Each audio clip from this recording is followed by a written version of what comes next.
सह्याद्रीचा एक बुलंद कडा कोसळलाय. बारामतीच्या मातीचा आणि महाराष्ट्राच्या राजकारणाचा एक अध्याय आज अत्यंत भीषणपणे संपला आहे. ही बातमी देताना शब्दांना धार नाही आणि डोळ्यांतील अश्रूंना बांध नाही. ज्या हातांनी महाराष्ट्राच्या विकासाची सूत्र हलवली, ज्या आवाजाने विधान भवन दणावून सोडलं, तो दादा नावाचा दरारा आज कायमचा शांत झाला आहे. बारामती विमानतळाच्या धावपट्टीवर आज फक्त विमान कोसळलं नाही, तर लाखो कार्यकर्त्यांच्या आशा आकांक्षाचा चक्काचूर झाला आहे. आजची सकाळ नेहमीसारखीच होती. आगामी जिल्हा परिषद आणि पंचायत समितीच्या निवडणुकांचे बिगुल वाजले होते. बारामती तालुक्यात अजितदादा पवार यांच्या सभांचे आयोजन करण्यात आले होते. मुंबईच्या विमानतळावरून सकाळी अजितदादांनी आपल्या सहकाऱ्यांसह लिअरजेट 45 या चार्टर विमानात प्रवेश केला.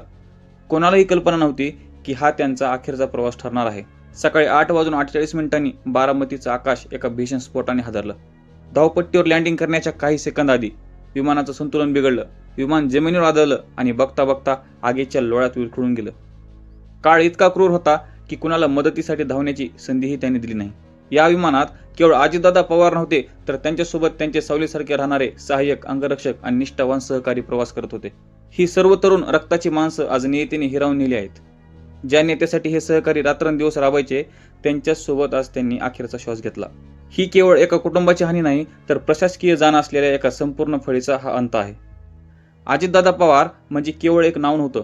पहाटे 5 वाजल्यापासून कामाला सुरुवात करणारा हा शिस्तीचा माणूस होता. काम झालं पाहिजे हा त्यांचा शब्द प्रशासनासाठी आदेश असायचा. तळागाळातील कार्यकर्त्याला नावाने ओळखणारा आणि सामान्यांच्या अडीअडचणीत खंबीरपणे उभा राहणारा हा लोकनेता आज आपल्यात नाही, आणि हे मानायला मन सुद्धा तयार नाही. त्यांच्या निधनानंतर सोशल मीडियावर उमटणाऱ्या प्रतिक्रिया पाहिल्या की लक्षात येतं, अजितदादांनी केवळ राजकारण केलं नाही, तर माणसांची घरं जोडली. पंतप्रधान नरेंद्र मोदी यांनी या घटनेवर दुःख व्यक्त केलं आहे.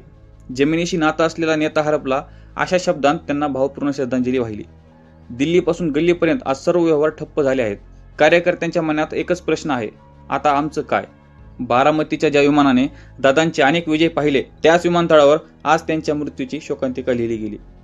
विमान 16 वर्ष जुनं होतं की तांत्रिक बिघाड झाला, याचे तपास होतील, अहवाल येतील.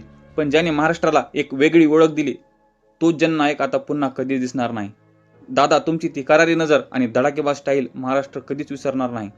बारामतीच्या मातीत विरलेल्या या महान नेत्याला आणि त्यांच्या सहकाऱ्यांना आमची भावपूर्ण श्रद्धांजली.